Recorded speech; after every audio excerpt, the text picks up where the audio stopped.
I'd like to begin by, on behalf of the Queensland Mycological Society, acknowledging the traditional custodians of country throughout Australia.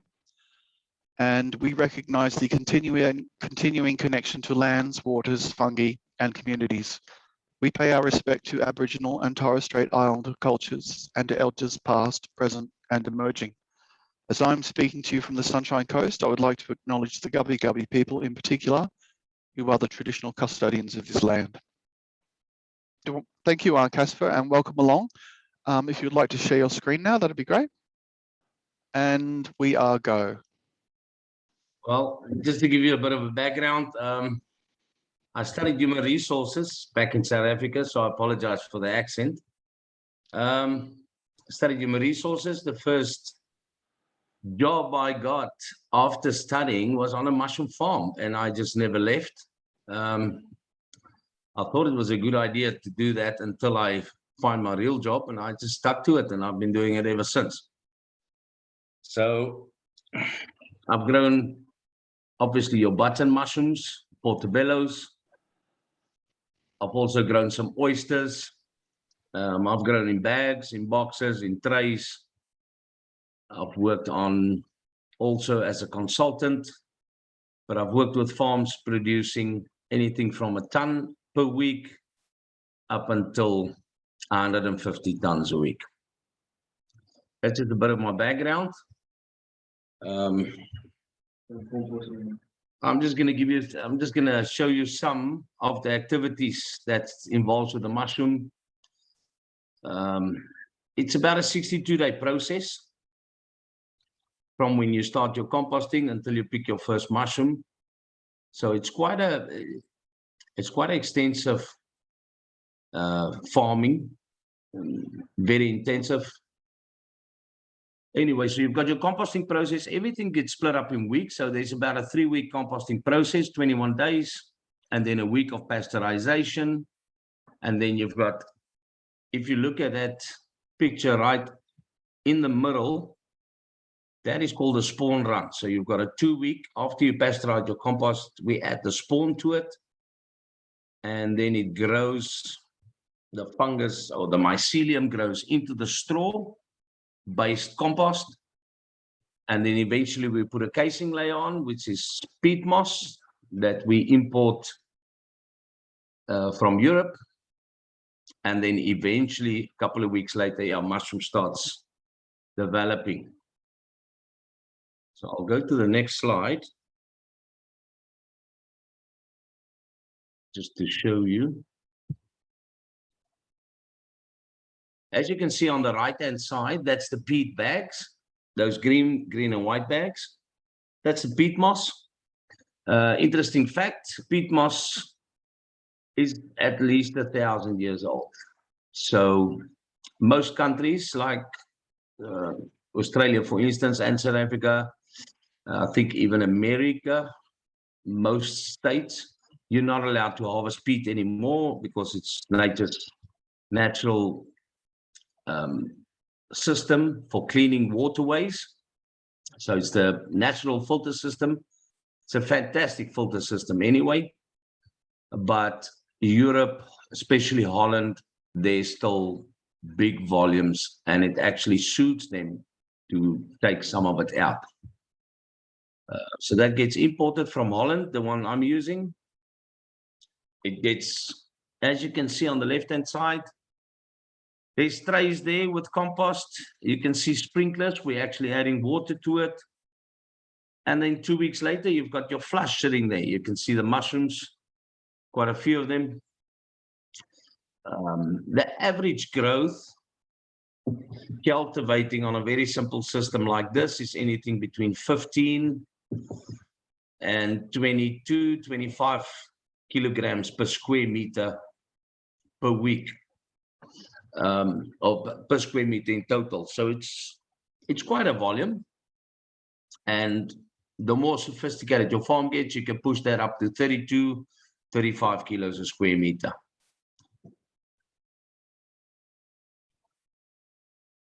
Like I said, 62 days from the beginning to the end. Australia does not export any mushrooms at all. So all mushrooms grown here is consumed in Australia. At one stage, the statistics was about 8 out of every 10 people eat mushrooms, which is fantastic. I think it was one of the best statistics in the world, or one of the highest consumers of mushrooms in the world per capita. And then, yeah, locally in Australia, on average, it's about 150 tons fresh mushrooms grown per state per week, and also consumed.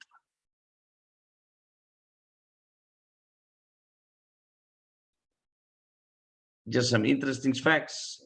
Per 200 gram, a mushroom has more fiber than any whole wheat bread. Known to help fight cancer. It's got more protein than meat. It's very high in protein. There's a lot of health benefits from consuming mushrooms. But I'm sure you guys, you know most of it already.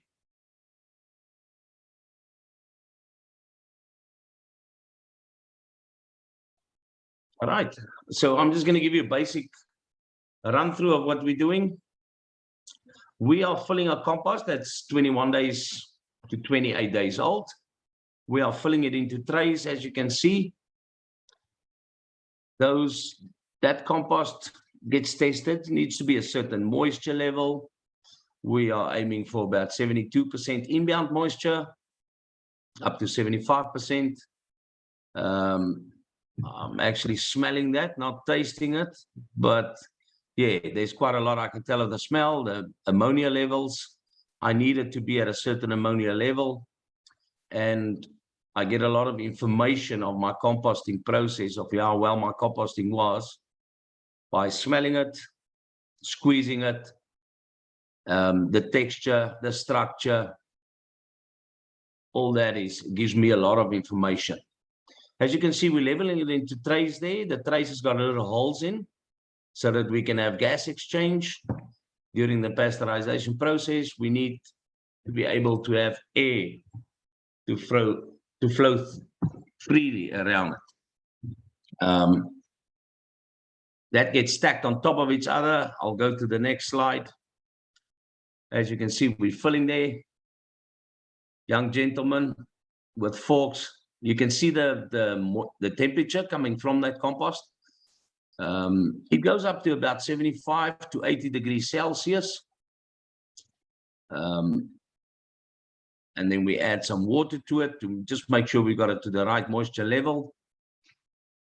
Those guys make sure everything about mushroom cultivation on this type of farming is to be homogenic as possible.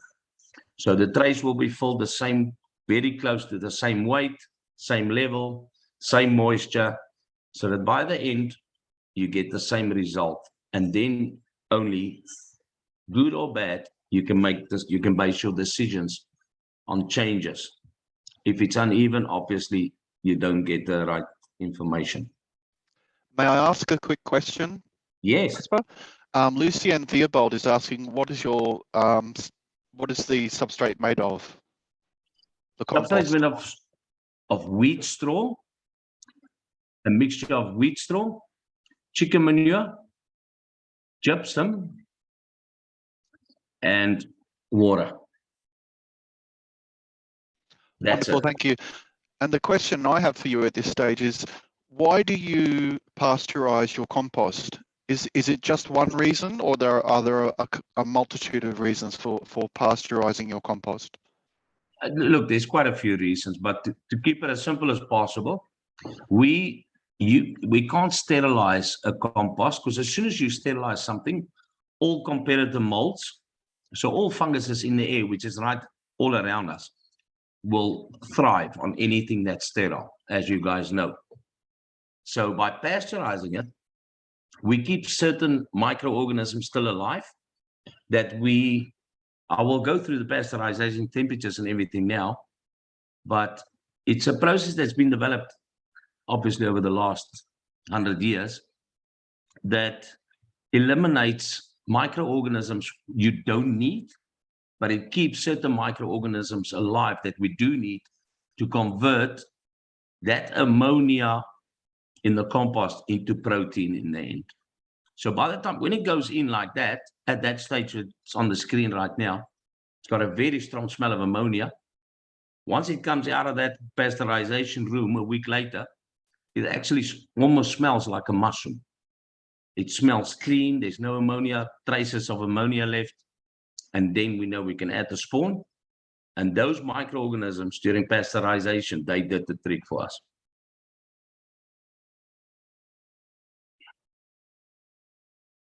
Wonderful. Can I also, I was also suggesting to someone that in terms of food safety, that you need to be less concerned about cultivated mushrooms and the dirt on them than you would about wild mushrooms because of the pasteurizing of the dirt. Would that be correct?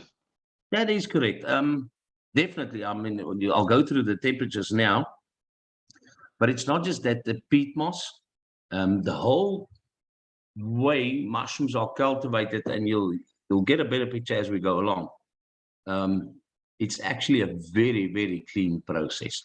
You must remember, because you're on a mushroom farm, any competitors will attack as soon as it's got a chance. So hygiene is of very high importance. At this stage, when they're filling the compost like that, it doesn't matter because it hasn't been pasteurized. Once it's pasteurized, we start wearing gloves when we add the spawn. So we start wearing gloves when we put the casing layers on. So yeah, it's a very, very clean process, actually. And that's it. I'll go to the next slide, if you guys are all right. Well, as you can see, we're filling it. So we stack it in there. If you look at the bottom left picture, you can already see some steam there. That is a container we're using at this stage. So we fill it in there. There's a temperature probe as well. So we measure the temperature, the air and the compost temperatures during the whole pasteurization process. In total, the process, like I said, takes 6 days. So this is day 1. We're filling it. It smells of ammonia. I close those doors eventually. I will start taking the air temperature up to about 48. I'll go through these figures quick because it's not of that much importance. But anyway, so I go to 48. That temperature with the airflow and a certain amount of oxygen that you will probably see in the next slide, certain amount of oxygen, those microorganisms that I talked about that we need, they thrive in 48, between 48 and 52. So I keep it there for 24 hours. I take the compost temperature up to, and the air temperature up to 57 degrees Celsius. I keep it there for about between 6 and 10 hours, depending on what I smelled before I put it in there. I will keep it there for 6 to 10 hours, and then I'll cool it back down to 48 with the amount of fresh air again. During pasteurization, I do cut back on fresh air. So it's almost to starve and temperature, starve them of oxygen and temperature to kill the microorganisms we don't want in there.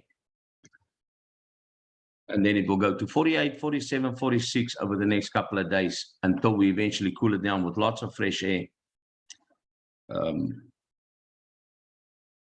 to finish the process.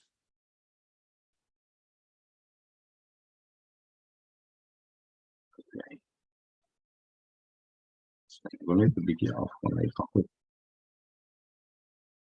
Well, there's our boiler.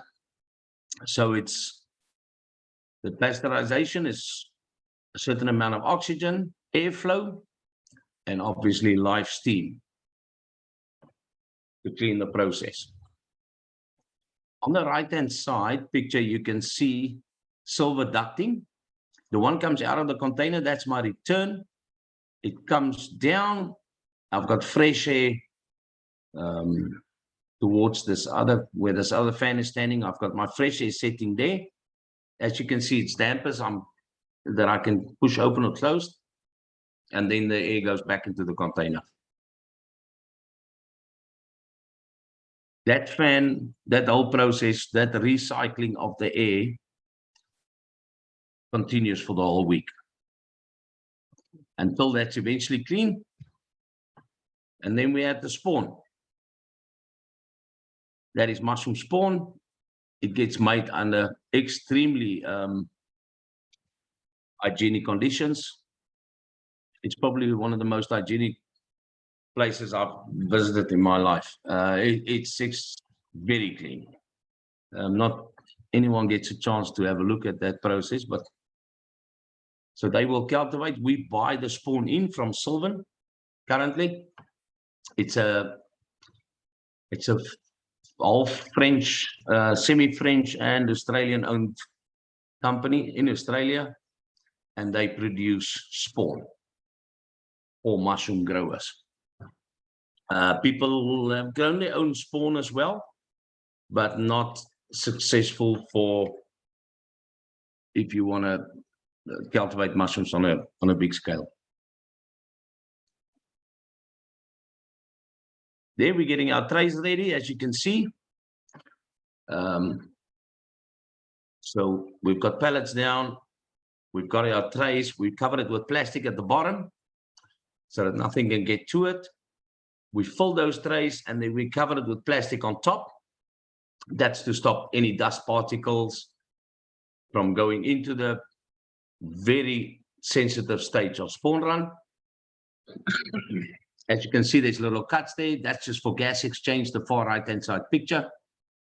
It will build up a bit of moisture, which is fine. And then just those cuts, just to allow the air to move freely out of it when it gets too hot. Every process in mushrooms has got temperatures. At this stage, the first week, we keep it to about 25, 27 degrees. The second week, it starts building up its own heat, and then we take the temperature down, especially the air down to 16, 17 degrees to keep it under control. It can burn out if you're not in control with it. Right, next slide. There you can see a fully grown spawn run. You can see the mycelium. So obviously the compost was dark when we took it out of the container. We've grown the spawn into it now, and it's fully covered with mycelium, which gives it a nice gray color. Those little droplets, that's just moisture condensation that was underneath that plastic. So we'll take the plastic off and we will add the casing material, which is in those green and white bags.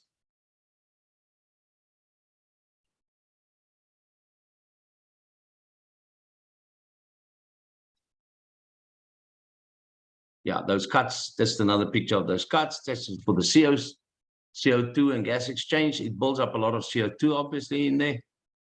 And that is just to allow that gas exchange to happen. So we put the casing on.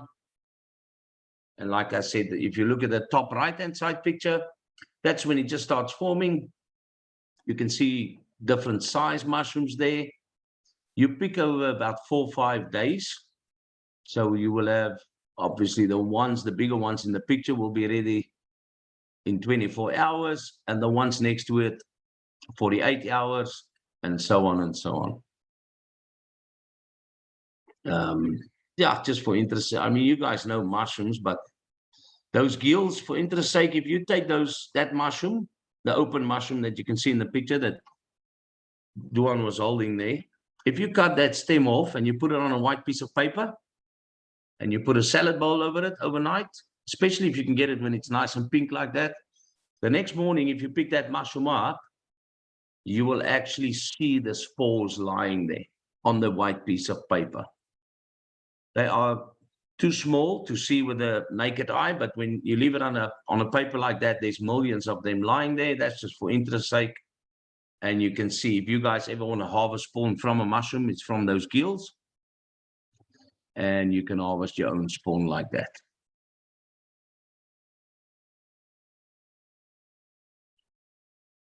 Right, like I said, difficulties, things we really have to keep on is sanitation. to keep it nice and clean, to keep it homogenic, timing, diseases and competitive fungus. We have to really provide an environment for those mushrooms, and obviously the amount of spawn we put in to give it an advantage. Because eventually, after 3-4 weeks, the competitors do start taking over, or they appear and will eventually take over. And that is it. Very interesting. Wow, Casper, you've got quite an operation. That's fascinating. There are a few questions. Someone wants to know, who do you buy your spawn from? Are you able to share that with us? Yeah, Sylvan. It's spelled Sylvan, and they are in Melbourne, I think. Sylvan. Wonderful. I understand there were. Hang on, Vanessa Ryan has a question. What do you do with the used compost? Oh, the spent compost, I've just put some on my lawn today. If you go on the internet and look for the best compost in the world, actually mushroom compost comes up first. It is a fantastic compost. So we sell it. It's also a byproduct that we sell in the end. That's very good. The spent compost. Also, I understand that in America, there were concerns about Agaricus bisporus being genetically modified. And I believe the genetic modifications that were done were to avoid browning on the shelf. Do you know if the spawn that we source in Australia is genetically modified at all? No, I don't think so. I know they did trials. I know about the trials they did in America.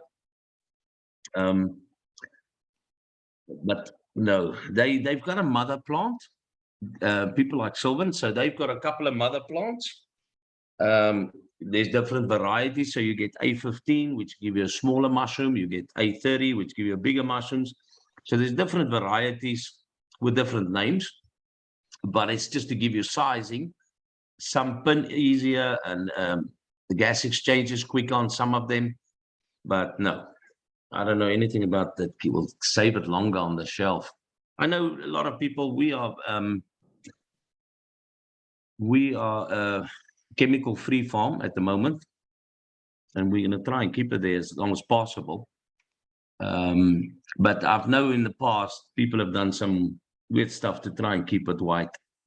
The main thing is, if your mushroom is healthy, it should stay nice and fresh on the shelf, and it's got a certain shelf life anyway. Very good. Eric Lowe was asking a question about the challenges that you face, and in particular with regards to contamination. If you have ever had contamination, what was it with? Oh, the main one you get is called green mold. It's basically the same family almost as what you get on a piece of bread when you leave bread outside. They're like the penicillin, but it's called the green mold, and it's purely that will attack first. So if you do get contamination, let's say peat moss fell on the dirt and you picked it up and put it on the bed, you will grow green mold there. And green mold will attack healthy mushrooms. I think the advantage with any of these molds is they are actually all edible, so it can't harm a human. The thing, it unfortunately harms your quality and your quantity of mushrooms you're growing. Excellent. Vanessa Ryan is asking, do you grow just the button mushrooms or other kinds as well? Vanessa, yes, just buttons at this stage. Just for interest sake, mushrooms like the buttons we're growing, if you leave them, you get called flat whites. There's so many names and different names for the mushrooms, and every country is slightly different. But if you leave a white mushroom, if the stem is a certain width, it might grow out to be a big one. I've grown mushrooms among the small buttons. I've grown mushrooms the size of a dinner plate. So it depends on the stem. It depends on the food available in the compost. But yeah, I've only at the moment we're only growing button mushrooms. Yes, very good. I understand that most of what we see, the buttons and the larger version of the buttons, are different varieties of Agaricus bisporus. Yes, and the real portobellos, to cultivate them in the same growing room as whites, which we've done all over the world, unfortunately, their timing is slightly different and they enjoy a harsher air movement. So if you set your air for the browns, which we call browns, it will damage the caps of the white mushrooms, and vice versa. If you set the air for the whites, you won't have as much browns as what you can get. Okay, so successful cultivation kind of warrants a single strategy with regards to your output. That's right. So if you do want to grow browns, I would suggest separate from the whites. Okay, Elaine Goff is asking, are there any particular species that are easier or harder to grow? Oyster mushrooms, the easiest to grow. What a lovely mushroom to grow, very easy. The composting process, ours takes, like I said, between 21 and 28 days. Oyster mushroom compost takes about 2 hours. Maybe we can have a different discussion about that one day. Very easy to grow, very nice hobby, and obviously a very tasty mushroom. Very interesting. We've had feedback from recent efforts on the Sunshine Coast by people to grow oyster mushrooms. And one of the challenges they faced was insects. And in fact, Eric is also asking a question along that line. Does your operation attract any unwanted insect pests that are a challenge to you? Yes. You get like a little, it's almost like a midget fly. It's called actually there's a name, it's a scarlet and a forest fly. That's the main insect on mushrooms that can bother you. It's called the scarlet and forest fly, and then you get something that's also called. There's quite a few, but if you have hygienic conditions, and you've got everything under control, it should stay at bay. If you do get them, unfortunately, you've got to start the process all over again. Okay, so it's like a wholesale loss of crop if you get insects in. Yes, I've only had a couple of times over the years, but yes, it does happen. That's the feedback we had from some oyster growers who are on the Sunshine Coast here, and they were repeatedly facing wholesale loss of crops, and they were wondering about appropriate strategies. And I think in the end, they were looking at a hermetically sealed environment. Almost. Yeah, if you just have like a shed or something that you can just close, but yeah. I can't comment because I don't know how they did it. They must have, hopefully they did it in bags, because that makes it a bit easier, because it's only the mushroom growing out. And that usually keeps the insects, they can't get in because it's in a plastic bag. I don't know how they did it. Wonderful. Well, thank you so much for sharing with us, Casper. That's a fantastic operation. So with regards to peat moss, is there a lot of peat moss consumption in the industry? And so I guess my first question is, I guess you would see the use of peat moss as potentially unsustainable? Well, it is unsustainable if you think of it for the next 1,000 years, I think. Yeah, okay. It's probably unsustainable. Is it a fundamental material in this industry? It is fundamental, yes. They've done trials. There's other stuff you can use as well. Unfortunately, you just get the best results with peat moss.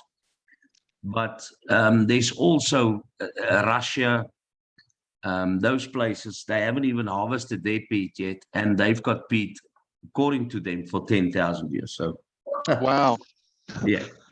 Do you look at other measures of sustainability in your practice? And are you aware We've done it. Yeah, we've done trials. Every now and then, we've just recently done a trial again with sugarcane mulch that we mixed with the peat. The peat's quite expensive, obviously, as you can understand, importing it. So yeah, there's constant trials, but not as successful as peat on its own. Very good. And what about things like carbon neutrality? I imagine your production is pretty low carbon input. Is that right? Yes, that is a good input.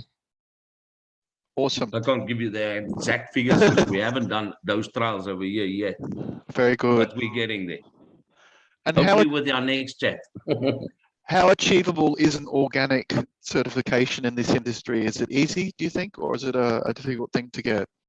Personally, I won't even go for it unless you do it very small scale at home.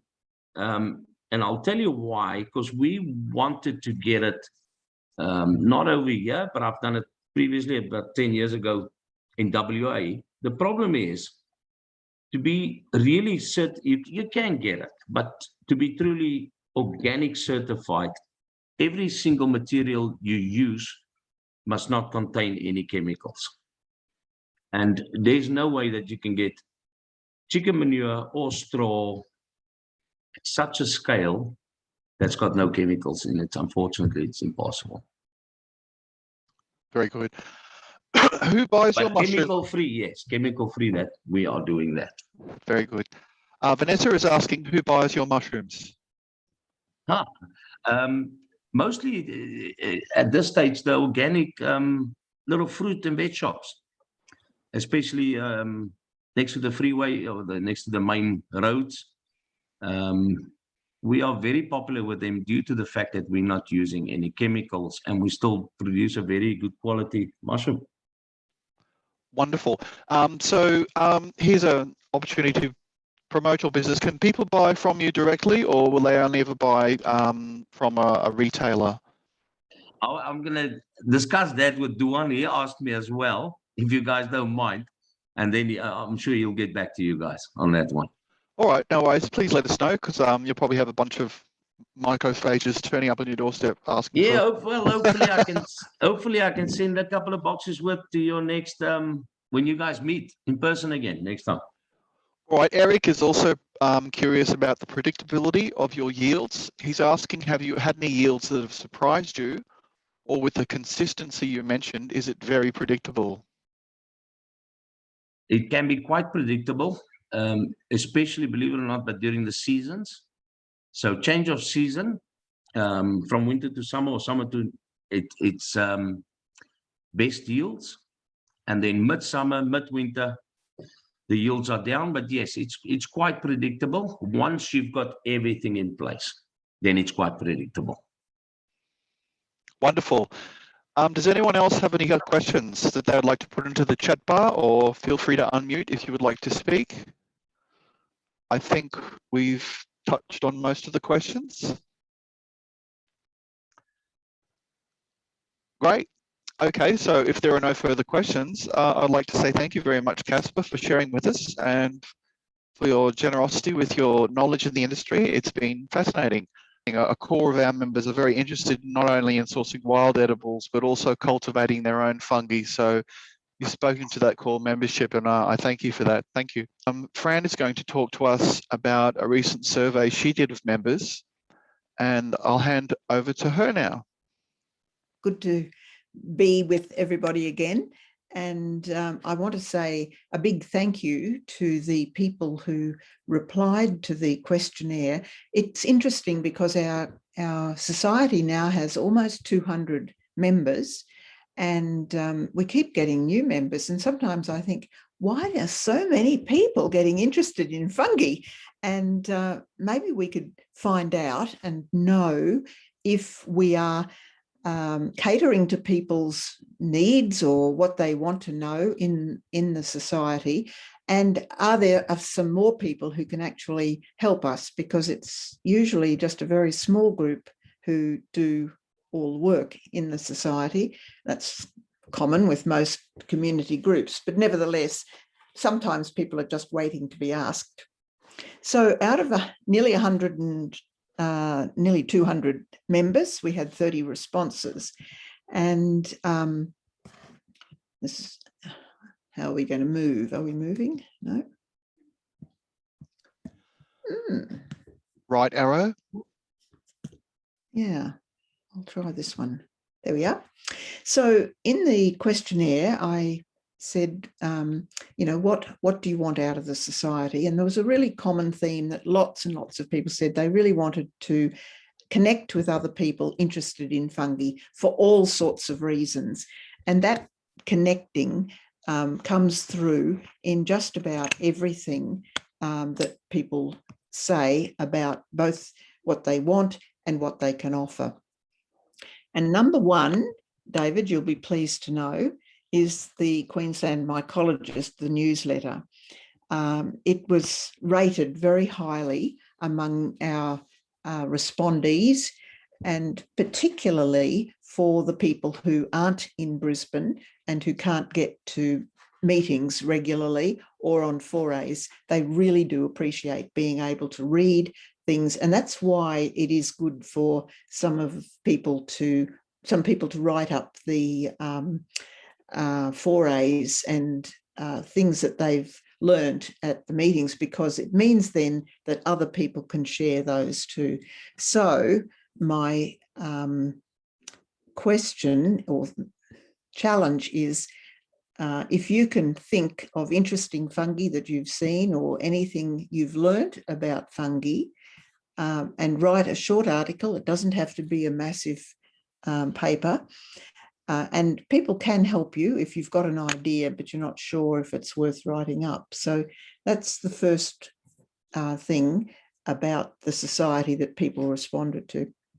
The second one is that we've had to get into this Zooming because of COVID, really, and it's taught us a lot over the last year, but it's made us realise also that there are many people who cannot get to meetings anyway and who really appreciate using the Zoom meetings for communicating and for hearing and learning about what the society is doing. So just remember that it is a bit of a juggle between presenting live and online. Like tonight, it's a bit easy because it's only online, but usually if you've got a group meeting in Brisbane and they're also trying to Zoom, there's a lot of stuff going on there. And it would be really good if we had a couple of people who could regularly attend the meetings in Brisbane and help with making sure that the Zoom works and that the meeting is recorded, and it just would take a load off Wayne. And we need people who are reliable, and we need a couple of them so that they can spell each other. So that's another place where we're looking for more assistance. Then the tried and true methods of learning about fungi are really through our workshops and forays. And we've done these for many years now, and people do really enjoy the forays. It's an opportunity to get out and to handle some fungi and learn about them. And it requires quite a bit of organisation and coordination and communication, time commitment and teaching preparation for the workshops. And so as far as both of these things is concerned, again, we need to share that load. And we've got offers of some new foray sites, and that's very exciting. But we also need coordinators for, say, a residential foray, maybe down here in Southeast Queensland and in North Queensland as well. And we need organisers for workshops. So people can think as to whether they might be able to offer for some of these things too. Some of the things that were requested for our meetings and for talks were fungi in the environment, soil health and interactions between fungi and other organisms, the roles of fungi in nature, just understanding how they work, what they're doing as partners or rotters or parasites, and all their roles. Growing mushrooms, well, we've heard that again about that tonight, but also growing mushrooms for medical purposes as well. And that could be an ongoing learning experience as well. Then fungi after fire and fungi in response to fire. That's another interesting topic, and perhaps becoming more and more important as climate change goes on. Identifying fungi into morphogroups. I put these particular pictures up on this slide just because they show a number of the different looks of fungi and different morphogroups. That's how they look. Learning how to use iNaturalist for recording fungi. This helps people to become citizen scientists, really, and it's a really valuable thing to do. And so just a talk about how to do it and to encourage people to keep making records that way would be appreciated. New fungal research is always valued, and short foray reports. And by that, I mean people who aren't necessarily the leaders could do some of those foray reports in the meetings. So these were all different talks or ideas that people had. So out of that, we've had a couple of talks offered, and these will, of course, be Zoomed. Fungi in the environment, Dr. Sapphire McMullen-Fisher, who's a member, and she lives in Melbourne, but she's agreed to speak to us on the 9th of November, and she always does a really good presentation. So she can talk about soil health and interactions. She's actually currently writing a book, which is probably 3/4 of the way through, called Fungi for Land, and it's very much on that topic. And she is also able to talk about fungi after fire, and maybe in the same talk, or maybe on a different talk. Then there are several topics here where we actually need speakers. So if people know of speakers, then please let us know as well. Roles of fungi in nature, growing mushrooms for medical purposes. Now, Hannah O'Connor, has volunteered to that. We'll have to, I'm not sure if Hannah's here tonight or not, but we need to contact her again. Identifying fungi into morphogroups. This is a really good introductory way of learning how to identify the fungi that we find when we go out in the field. And it would be good, I think, to have a talk and talk about how to identify the different morphogroups and how to put fungi into those, and then pair that with a workshop where we bring different fungi along and then look at them and work out. Sometimes there are lookalikes and sometimes there are difficulties in putting them into groups, but often they're quite easy. But nevertheless, it's a good hands-on experience if there's a workshop that can be done paired with that talk. Using iNaturalist, we need somebody to volunteer to speak about that who is using iNaturalist. Short foray reports, as I said, people who've been on the forays but aren't necessarily the leader.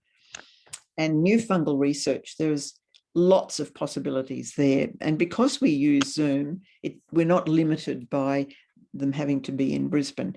At the moment, there's a couple of people we know about, somebody who's working in Toowoomba on fungi-plant interactions. That looks very interesting.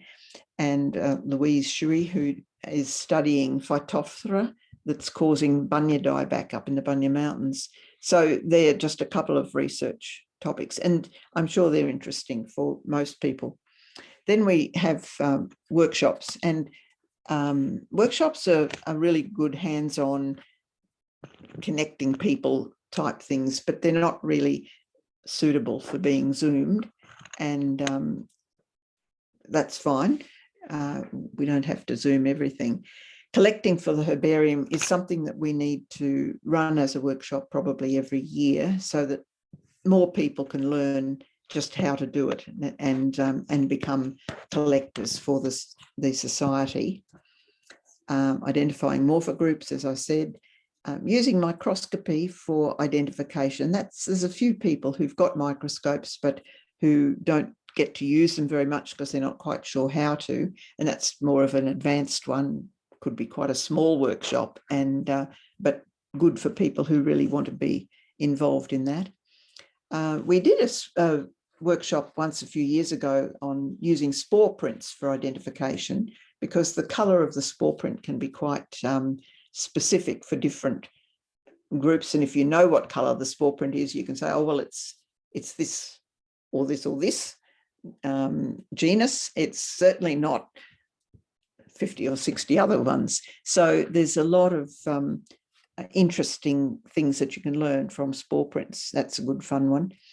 And somebody suggested that we should have a committee workshop looking at where the society is going. So if anybody's interested in becoming a committee member, we did it once a couple of years ago, and it's probably time we did that again.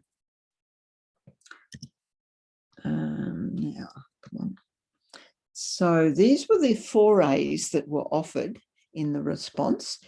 John Horton suggested a place out at Peak Crossing, which is out of Ipswich, which is a dry sclerophyll country. And so it would need to be in a wet season. Tammy has suggested her place in the Somerset region, and I think it's mixed forest. And Tammy's found some amazing fungi there this year because they've had some good rain. Deborah Hay had somebody at Mount Glorious who I presume has rainforest. I haven't heard back from her. Then we have some people from up north, Magnetic Island and Townsville, Diane, Ian, Penelope and George, who were offering for the potential of running a workshop up there and like a residential foray, which would be wonderful. And so that's something that we would like to do more work on. And there are 2 or 3 members who live in Cairns, and they're willing to take forays locally in the Cairns region. So that's very exciting, but there's a lot more that we actually need to know about the sites and the people who are offering those. We need the details of the sites, the key features, access, what's the best month for fungi, what hazards are there, are you willing to organise or lead, not necessarily be the expert, but just to organise it. What distance is it or time is it from Brisbane or from the nearest city? And do you have permits from private landholders? Make sure that's in place. The potential for a Far North Queensland foray is really quite exciting, and we'd need to know what help is needed to make that happen. How long should it be? And could we include a collecting workshop or something else like that while that foray is on? And there may be some others who are just listening in tonight who could volunteer other sites on their own or friends' places that we haven't actually visited before. So there's other offers of help, and that's collecting for the herbarium. I think there were 9 people who indicated their interest in making collections. Some of those may already be on the collecting permit, but not have actually done very much. Sometimes it takes a little bit of time and encouragement to get started. You think, oh yes, I've done the collecting workshop and now I'll become a collector. But then, oh, it's a bit daunting. I'm not quite sure. So we need to just keep encouraging people to do that. And you have to register if you want to be collecting under our permit with Warwick Nash, who's our permit holder. We had 2 people volunteered to do proofreading for the newsletter. One of them, I think, did do some this time, and that's really good. We do, I think, need help with the website. It seems like it's a really, really big job. And although we have somebody who has volunteered or who is doing work on the website. I think it's probable that we need some more people, and there's 2 of our members, Christopher and Dave, who've said that they could help with that. That's a matter of getting in touch with the committee and then working with Chris Hall, who is at the moment the only one doing that. Helping on the committee, there were 3 people who volunteered, and one of whom has stepped up to become our secretary because Vivian had to resign. But there's also Teresa Bint, who said she'd be happy to organise events. She's worked with the land care group in Mullaney for a long time and is used to doing that sort of thing, and she can work remotely. Jenny Eldridge, who lives in the Warwick area, has computer skills and can work remotely as well. So there are people who are willing to help, that we just need to get together and communicate those.